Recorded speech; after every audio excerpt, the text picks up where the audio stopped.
This is Public Voice News with breaking news. আসসালামু আলাইকুম, আমি Afrin Sadia. Public voice news চ্যানেলে আপনাকে স্বাগত। শুরুতেই জানাবো আজকের গুরুত্বপূর্ণ আপডেট সংবাদগুলোর শিরোনাম। সিরাজগঞ্জে জামায়াতের নির্বাচনী অফিস ও ক্যাম্পে অগ্নিসংযোগ। সিরাজগঞ্জের কামারখন্দ ও সদর উপজেলায় টানা 2 রাতে বাংলাদেশ জামায়াতে ইসলামীর 2টি পৃথক নির্বাচনী ক্যাম্প ও অফিসে অগ্নিসংযোগের ঘটনা ঘটেছে। এসব ঘটনায় জামায়াত নেতারা নির্বাচন পরিস্থিতি নষ্টের অভিযোগ তুললেও বিএনপি নেতাকর্মীরা আগুন দেওয়ার অভিযোগকে ভিত্তিহীন বলে দাবি করেছেন। আশুলিয়ায় বিএনপির 2 গ্রুপের সংঘর্ষ ও ভাঙচুর।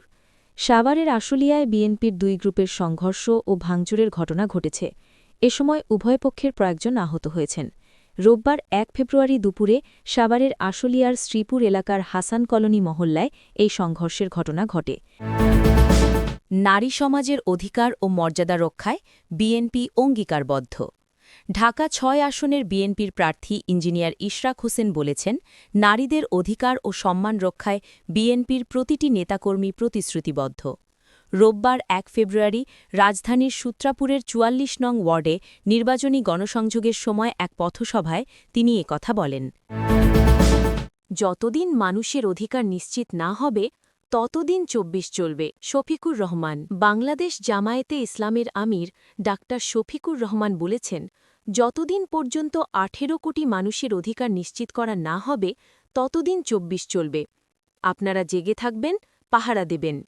জামায়াত ক্ষমতায় গেলে দুর্নীতি, চাঁদাবাজি, দখলবাজি, টেন্ডারবাজি বন্ধ করা হবে। পটুয়াখালীতে নূর মামুনের সমর্থকদের সংঘর্ষ, আহত অন্তত 15 জন। পটুয়াখালী 3 গলাচিপা দশমিনা আসনের সাংসদ সদস্য প্রার্থী নুরুল হক নূর ও স্বতন্ত্র প্রার্থী হাসান মামুনের সমর্থকদের মধ্যে সংঘর্ষের ঘটনায় অন্তত 15 জন আহত হয়েছেন। 136 কোটি টাকা আত্মসাৎ ও পাচারে সালমান এফ রহমানকে রিমান্ডে জিজ্ঞাসাবাদ। ঋণের নামে জনতা ব্যাংক থেকে 136 কোটি 67 লাখ 58,931 টাকা আত্মসাৎ ও পাচারের অভিযোগের মামলায় ক্ষমতাচ্যুত সাবেক প্রধানমন্ত্রী শেখ হাসিনার শিল্প ও বিনিয়োগ উপদেষ্টা এবং বেক্সিমকো গ্রুপের ভাইস চেয়ারম্যান সালমান এফ রহমানকে রিমান্ডে জিজ্ঞাসাবাদ করেছে দুর্নীতি দমন কমিশন বা দুদক। এই ছিল আজকের গুরুত্বপূর্ণ আলোচিত সংবাদের শিরোনামগুলো। এখন বিস্তারিত সংবাদে আসছি, তবে তার আগে অনুরোধ রইল ভিডিওতে একটি লাইক দিয়ে চ্যানেলটি সাবস্ক্রাইব করুন এবং কমেন্টে জানিয়ে দিন আপনি কোন জায়গা বা কোন দেশ থেকে আমাদের এই সংবাদটি দেখছেন। সিরাজগঞ্জে জামায়াতের নির্বাচনী অফিস ও ক্যাম্পে অগ্নিসংযোগ। সিরাজগঞ্জের কামারখন্দ ও সদর উপজেলায় টানা 2 রাতে বাংলাদেশ জামায়াতে ইসলামীর 2টি পৃথক নির্বাচনী ক্যাম্প ও অফিসে অগ্নিসংযোগের ঘটনা ঘটেছে।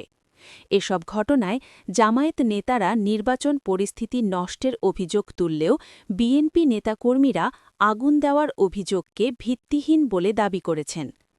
কামারখন্দ উপজেলার জামতৈল ইউনিয়নের জামতৈল গ্রামের 4 নম্বর ওয়ার্ডে জামায়াতে ইসলামের নির্বাচনী ক্যাম্পে শুক্রবার 30 জানুয়ারি দিবাগত রাতে অগ্নিসংযোগের ঘটনা ঘটে।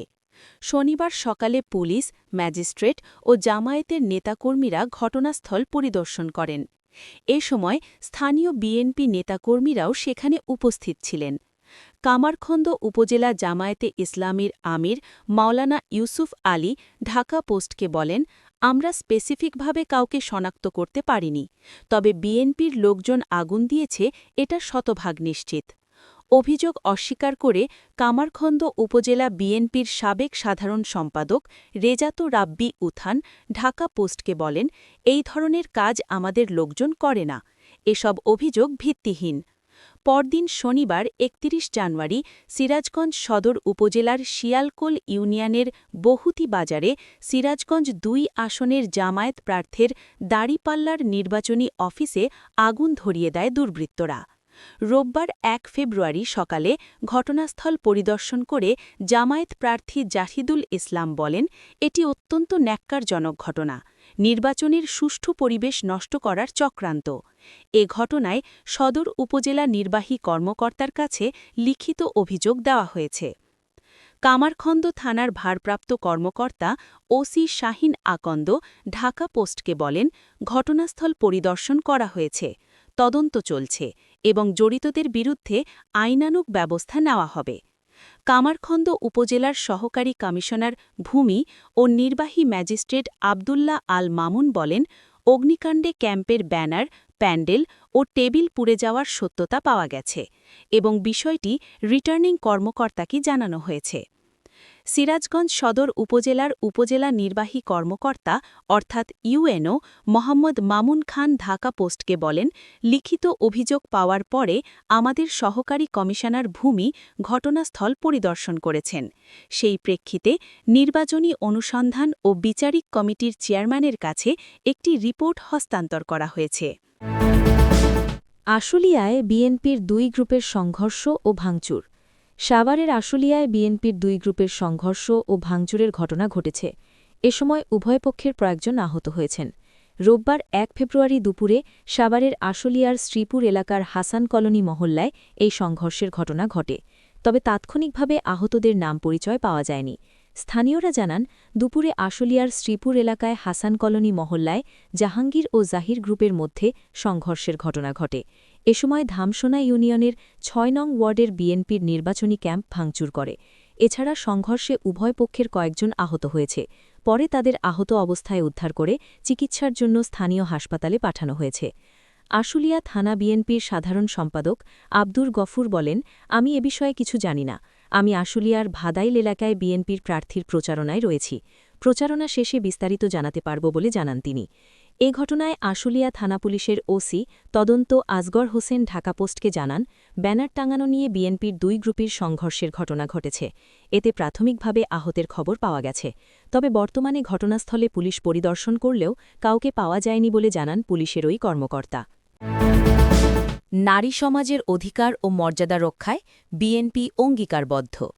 ঢাকা ৬ আসনের বিএনপির প্রার্থী ইঞ্জিনিয়ার ইশরাক হোসেন বলেছেন, নারীদের অধিকার ও সম্মান রক্ষায় বিএনপির প্রতিটি নেতাকর্মী প্রতিশ্রুতিবদ্ধ।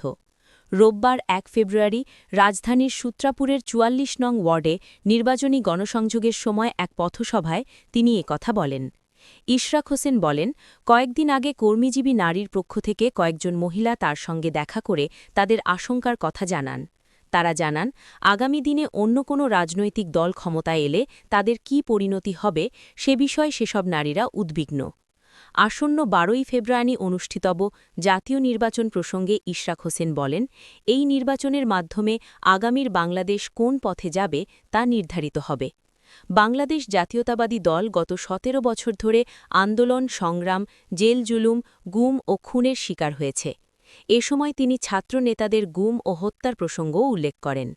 ইশরাক হোসেন বলেন, বিএনপি একটি সুষ্ঠু, সঠিক ও শান্তিপূর্ণ নির্বাচন চায়, যাতে জনগণ ভোটের মাধ্যমে তাদের নির্বাচিত জনপ্রতিনিধিদের কাছে ক্ষমতা হস্তান্তর করতে পারে।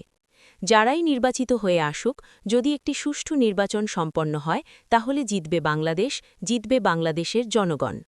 নেতাকর্মীদের উদ্দেশ্যে তিনি বলেন, শান্তিপূর্ণ পরিবেশ বজায় রাখতে হবে এবং প্রতিদ্বন্দ্বী দলগুলোর কোনো উস্কানোমূলক বক্তব্য বা আচরণের ফাঁদে পা দেওয়া যাবে না। বিএনপির বিপুল জনসমর্থন দেশব্যাপী ছড়িয়ে রয়েছে। কোনোভাবেই এই জনসমর্থন বিপথে নেওয়ার অপচেষ্টা সফল হতে দেওয়া হবে না। আগামী নির্বাচনে ধানের শীষ প্রতীক নিয়ে বিএনপির প্রার্থীরা বিপুল ভোটে জয়ী হবেন উল্লেখ করে ইশরাক হোসেন বলেন, বিএনপি সরকার গঠন করবে এবং দলের নেতা তারেক রহমান আগামী দিনের প্রধানমন্ত্রী হবেন ইনশাল্লাহ। তিনি বলেন, নারী সমাজের অধিকার ও মর্যাদা রক্ষায় বিএনপি অঙ্গীকারবদ্ধ। সাবেক প্রধানমন্ত্রী বেগম খালেদা জিয়ার নারী নেতৃত্বের দৃষ্টান্ত অনুসরণ করে নারী পুরুষ, ধনী গরিব, শিশু বৃদ্ধ, যুবক ও ছাত্র সবার মৌলিক ও নাগরিক অধিকার রক্ষায় দলটি কাজ করে যাবে। এ সময় ঢাকা মহানগর দক্ষিণ বিএনপির দপ্তর সম্পাদক সাইদুর রহমান মিন্টু, সূত্রাপুর থানা বিএনপির আহ্বায়ক শেখ আজিজুল ইসলাম, সাবেক ward councillor M A Shahed মন্টুসহ এলাকার জনসাধারণও নির্বাচনী প্রচারণায় উপস্থিত ছিলেন। যতদিন মানুষের অধিকার নিশ্চিত না হবে ততদিন ২৪ চলবে। শফিকুর রহমান। বাংলাদেশ জামায়াতে ইসলামের আমির ডাক্তার শফিকুর রহমান বলেছেন, যতদিন পর্যন্ত ১৮ কোটি মানুষের অধিকার নিশ্চিত করা না হবে ততদিন ২৪ চলবে। আপনারা জেগে থাকবেন, পাহারা দেবেন। জামায়াত ক্ষমতায় গেলে দুর্নীতি, চাঁদাবাজি, দখলবাজি, টেন্ডারবাজি বন্ধ করা হবে। রোববার ১ ফেব্রুয়ারি দুপুর 12:30টার দিকে শেরপুর শহীদ দারোগা আলী পৌর পার্ক মাঠে আয়োজিত ১১ দলীয় জোটের নির্বাচনী জনসভায় এসব কথা বলেন তিনি। ডাক্তার শফিকুর রহমান বলেন, নির্বাচন নিয়ে যদি কেউ সন্ত্রাস চালাতে চায় তাহলে আল্লাহর নাম নিয়ে সমান পরিমাণ জবাব দিয়ে দেবেন, বেশি দেওয়ার দরকার নেই। তবে নিজে জবাব দেওয়ার আগে অবশ্যই প্রশাসনকে জানাবেন। যদি দেখেন প্রশাসন ব্যবস্থা নিচ্ছে না, এটা সন্ত্রাসীদের অভয়ারণ্য হয়ে গেছে, তাহলে সেটা প্রতিহত করা ওয়াজিব হয়ে যাবে। তিনি বলেন, আমরা যুবকদের হাতে বেকার ভাতা তুলে দিতে চাই না, তাদের হালাল কর্মসংস্থানের ব্যবস্থা করে দিতে চাই। আমরা যুবকদের বাংলাদেশ নামে উড়োজাহাজের ককপিটে বসিয়ে দেব, আমরা বসব প্যাসেঞ্জার সিটে। তোমরাই আমাদের অহংকার, তোমরাই আগামী দিনের বাংলাদেশ। জামায়াত আমির বলেন, জাতি কঠিন বাঁকে দাঁড়িয়ে আছে।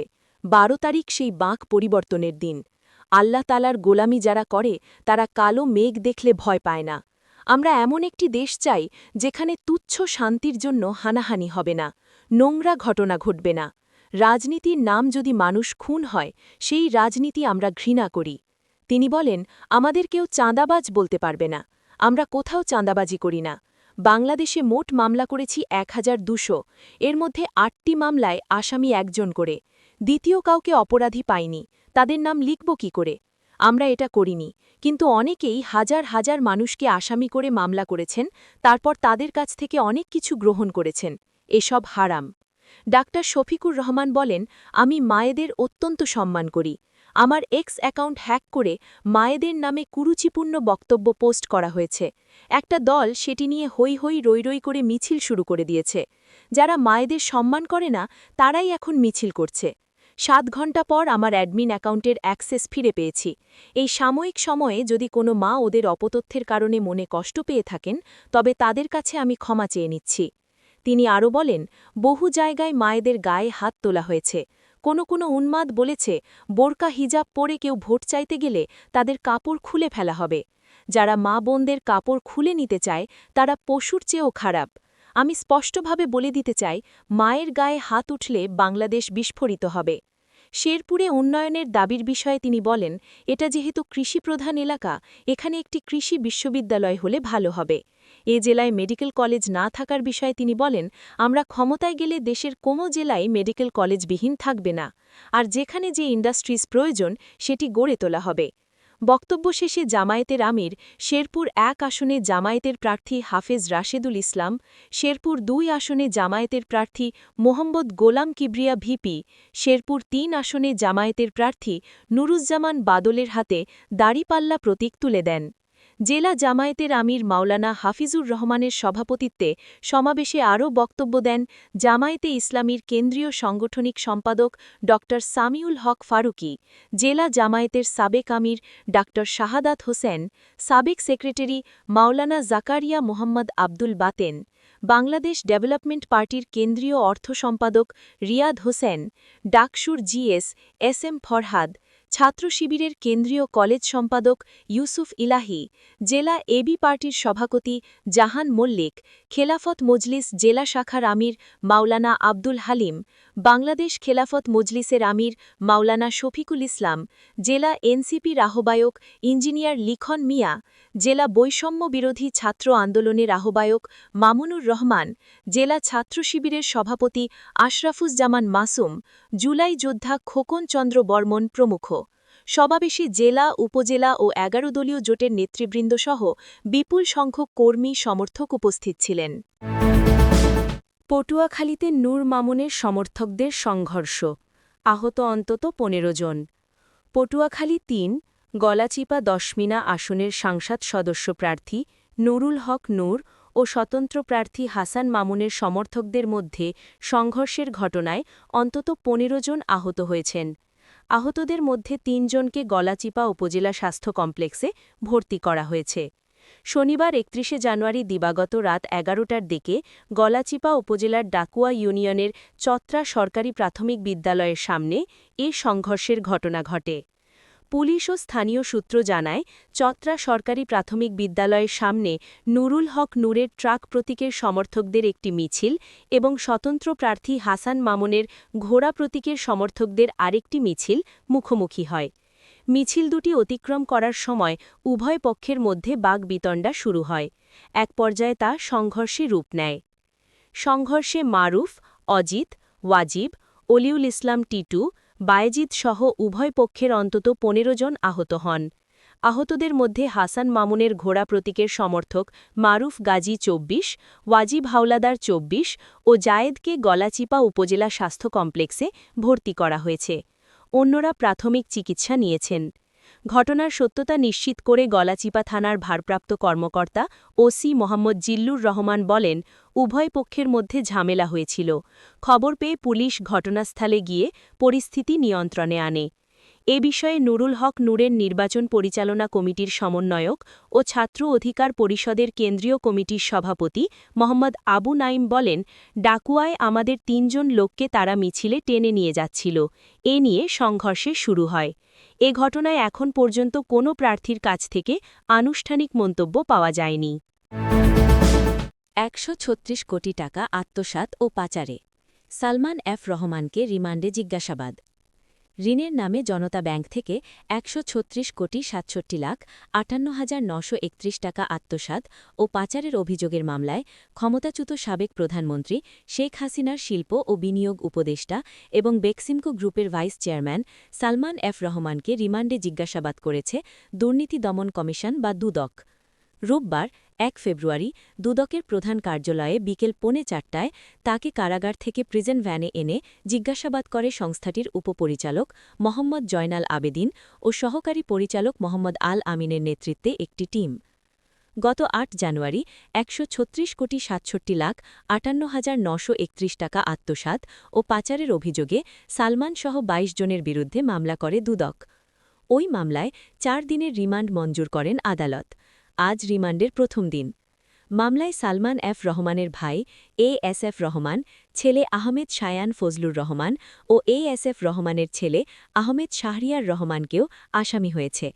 এছাড়া বেক্সিমকোর পরিচালক ইকবাল আহমেদ, এবি সিদ্দিকুর রহমান, মাসুদ ইকরামুল্লাহ খান, শাহ মঞ্জুরুল হক রিম, এইচ শামসুদ্দোহা ও এমডি ওসমান কায়সার চৌধুরীকে আসামি করা হয়েছে। আর জনতা ব্যাংকের তৎকালীন সিইও আব্দুস সানাম, তৎকালীন ম্যানেজিং ডিরেক্টর আব্দুল জব্বার, সাবেক মহাব্যবস্থাপক মিজানুর রহমান, সাবেক উপব্যবস্থাপক মোহাম্মদ মুয়াজ্জেম হোসেন, সাবেক এজিএম শাহজাহান, সাবেক এজিএম মোহাম্মদ হুমায়ুনি কবির ঢালি, সাবেক ম্যানেজার ম মাহাতাব হোসেন ছাড়াও আসামি হয়েছেন কোজি অ্যাপারেলস লিমিটেডের এমডি মোহাম্মদ মাহফুজুর রহমান খান, পরিচালক সৈয়দ তানভীর এলাহি, ক্রিসেন্ট অ্যাক্সেসরিজ লিমিটেডের এমডি আবু নাইম মাহমুদ ও পরিচালক মোহাম্মদ মুস্তাফিজুর রহমানকে আসামি করা হয়েছে। মামলার অভিযোগে বলা হয়, আসামিরা ক্ষমতার অপব্যবহারপূর্বক পরস্পর যোগ শাসুসে প্রতারণা ও জালিয়াতির মাধ্যমে জনতা ব্যাংকের গ্রাহক কোজি অ্যাপারেলস লিমিটেডের অনুকূলে ইডিএফ সুবিধাসহ ঋণ মঞ্জুর ও প্রদান করে এলসির মাধ্যমে নিজেদের মধ্যে মালামাল আমদানি রপ্তানি দেখিয়ে অ্যাকোমোডেশন বিল তৈরি করে ১৩৬ কোটি ৬৭ লাখ ৫৮,৯৩১ টাকা আত্মসাৎ করেছেন। কোজি অ্যাপারেলস লিমিটেডকে নবসৃষ্টি প্রতিষ্ঠান উল্লেখ করে অভিযোগে বলা হয়, পরিচালকদের ব্যবসা পরিচালনার কোনো পূর্ব অভিজ্ঞতা নেই। আসামিদের বিরুদ্ধে দণ্ডবিধি ৪০৯, ৪২০, ৪৬৭, ৪৬৮, ৪৭১, ৪৭৭, ৩১০৯ ধারা তৎসহ দুর্নীতি প্রতিরোধ আইন ১৯৪৭-এর ৫/২ ধারা এবং মানি লন্ডারিং প্রতিরোধ আইন ২০১২ সংশোধিত আইন ২০১৫-এর ৪ ধারায় অভিযোগ আনা হয়েছিল।